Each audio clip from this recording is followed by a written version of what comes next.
Good morning, everyone. Welcome to Therapeutic Talks with Anthony. Today we're going to be having a central conversation. For those that are new to the channel, we make mental health conversation content that's going to be beneficial to your personal development and just to your well-being, right? And in today's conversation, we're going to be talking about navigating imposter syndrome in the workplace and how to overcome a doubt, right? For those that are hard on themselves, they're working hard, they're trying to do their best, but for some reason they just kind of keep being hard on themselves. We're going to really dive into the phenomenon of imposter syndrome, particularly for high-achieving individuals, right? And it provides some actionable steps to help overcome that self-doubt, recognize your value, in addition to thriving in these professional work environments. So let's just dive into understanding imposter syndrome. To gain some more insights, I want to ask you a question. Have you ever felt like you don't deserve success, or you're just faking it in your career? If so, and you're experiencing imposter syndrome, this video is going to be able to break down imposter syndrome into more detail for those that are affected in these professional environments, in addition to how we're able to overcome and maneuver, right? So key point number one, we're going to just dive into the definition of imposter syndrome, right? So imposter syndrome is the feeling of self-doubt and the inability to internalize your accomplishments, right? You don't really know how to, internalize those emotions and your accomplishments, right? So often leading to the belief that you're not deserving of your success, which is not a good feeling, right? So common signs are perfectionism, right? So you're working hard, you're overworking to avoid that of, being found out, right? So difficulty accepting praise and comparing yourself to others, right? So you're consistently competing and you're working hard and you're just spiraling and stuck in this kind of misery, right? So moving on, we're gonna be talking about who's affected, right? So while anyone can be experiencing imposter syndrome, it is particularly common in high achievers, right? So those that are highly competitive in those fields, working hard and just really just always grinding, right? When it comes to some research insights, according to a 2019 study published by Frontiers in Psychology, approximately 70% of individuals will experience imposter syndrome at some point in their life and some point in their career, with women and minorities particularly are more vulnerable, right? So I just want to highlight that. When it comes to our next segment, we're going to be talking about why imposter syndrome is striking for high achievers. Why is it common for them? So imposter syndrome is particularly common amongst high achiever individuals. Why is that? Like I said, we're going to dive into it, right? So key point we're going to dive into is for high, it's high standards and perfectionism, right? So those out there that are always trying to find things to be critical, really, trying to make things be perfect. High achievers often set very high expectations for themselves, which leads to the feelings of inadequacy when they don't meet their self-imposed standards, right? So we're really being hard on ourselves. When we have those high expectations, we have goals that we must achieve. Sometimes this can really make us feel inadequate, and it's really important for us to recognize this, because we need to be able to have that conducive and that, comfortable well-being for ourselves to be able to feel like we can achieve the task. Next is going to be fears of failure, right? So the fear of being exposed, of not being good enough, can cause people to overwork, hide mistakes, or even avoid taking risks. Next is going to be comparison to others, right? So we're always comparing yourself to others, constantly comparing yourself to your own achievements, to those of colleagues, can exacerbate feelings of imposter syndrome. When it comes to some research insights, a study from Clance and Imes in 1978, highlighted that imposter syndrome was particularly prevalent amongst those who were working in high-performing environments, revealing a direct correlation between success and self-doubt, right? So those that are hard on themselves, damn near, not believing yourself type of mentality, but always worried about what other people got going on and working really hard, right? So we have to really make sure that we're assessing our personal development, really keyword personal, making sure that we're working on ourselves, not comparing ourselves to other people, staying in our own lane, and just, having a positive mindset is really going to be able to help us navigate through. But let's just dive into our next segment in regards to the impact of imposter syndrome on mental health in our career, right? So this is significant, because while imposter syndrome can feel like, it's a personal struggle, it's a broader impact on our mental health in addition to our career trajectory. So let's dive into the consequences of letting imposter syndrome control our personal life, right? So key point we're just going to dive into is going to be the mental health effects. So chronic self-doubt can lead to stress, burnout, anxiety, and even depression. So this is serious.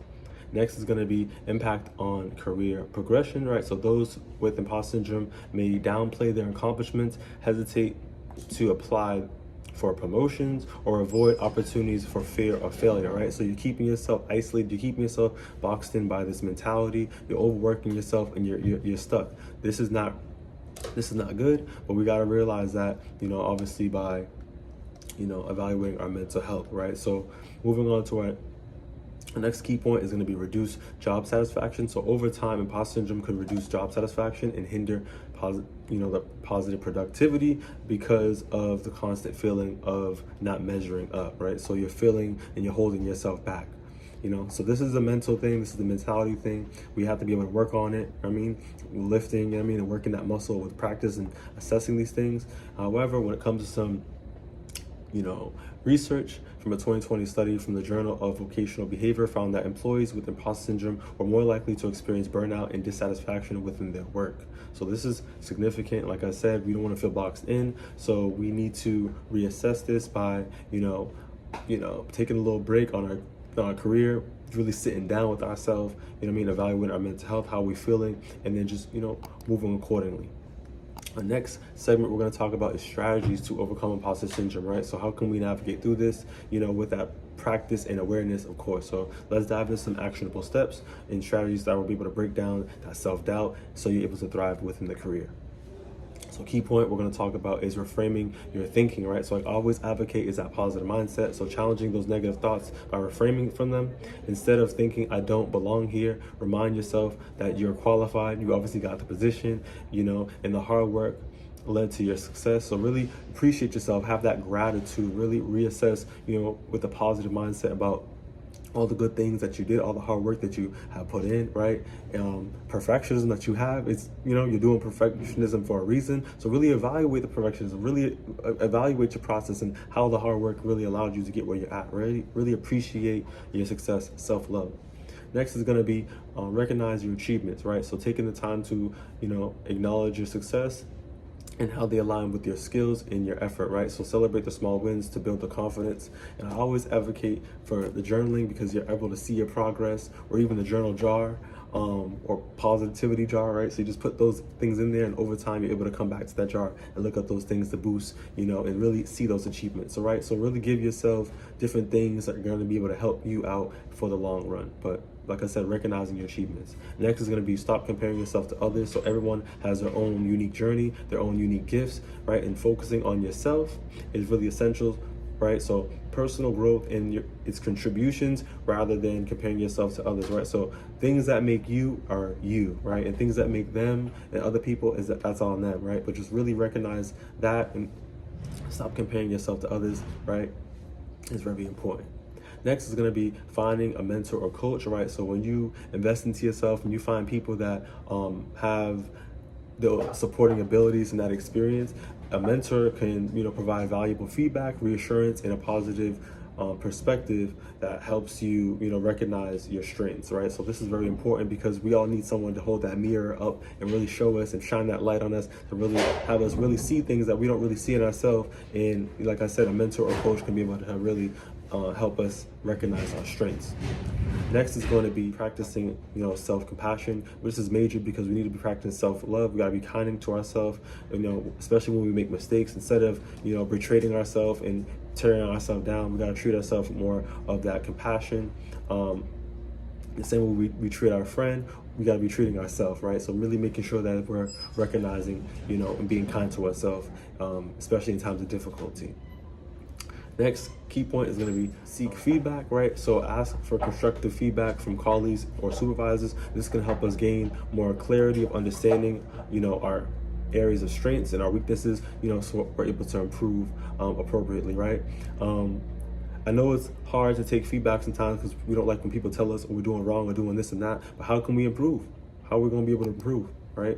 We don't want to feel stagnant. We don't want to feel stuck. We don't want to feel isolated. We don't want to feel, inadequate. By taking feedback and really recognizing, it's going to be able to make us improve and be better in the long haul, right? So let's take that into consideration. Moving on to some research insights from a 2018 study published by the International Journal of Stress Management found that self-compassion practices significantly reduce the effects of imposter syndrome, fostering greater resilience and emotional balance, right? So we're not focusing on other people.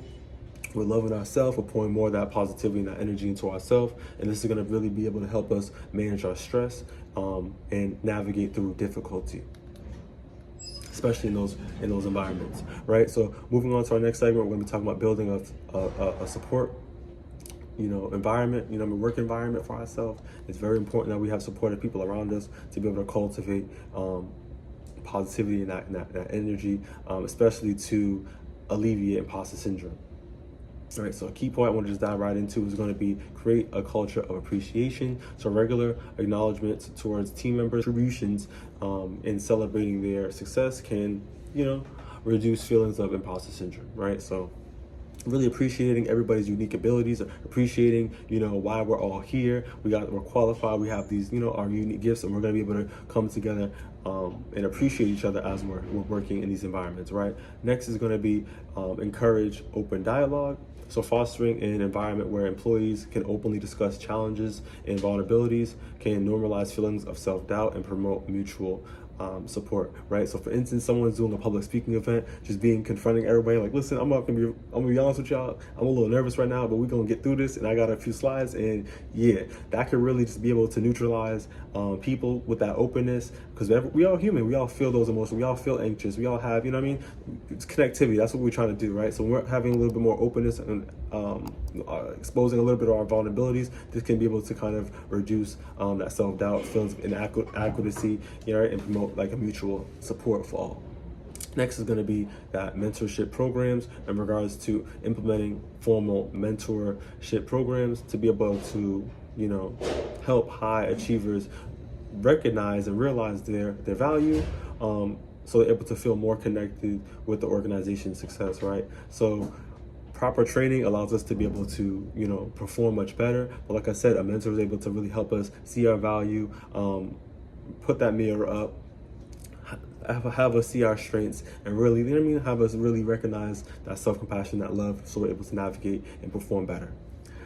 In regards to some research insights from a study in 2019 for personnel psychology found that organizations with mentorship programs and a culture of open feedback reported low levels of imposter syndrome amongst individuals, right? So I'm speaking up, I'm gonna advocate companies out there, try to invest into people that have these personal development, mentorship programs to be able to help your employees so they're able to perform better, feel as if they're in a conducive environment, we're happy to have better outcomes, feel as if this environment that we're in, specifically as we're in these environments for long periods of times, we're able to really, feel confident, comfortable to be able to perform for phenomenal service.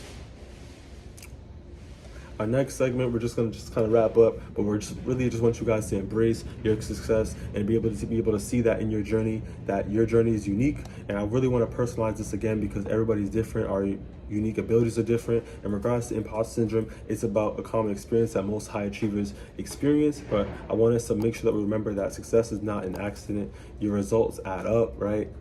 Your hard work is your hard work, and your dedication is what led you to where you're at within the career, right? And by reframing your mindset, seeking support, and practicing that self-compassion, you can overcome self-doubt and embrace your worth, your value based off of your positive mindset, right? So if you found this video beneficial, give it a thumbs up, share it if possible, comment if necessary, right? And I'll see you on the next one.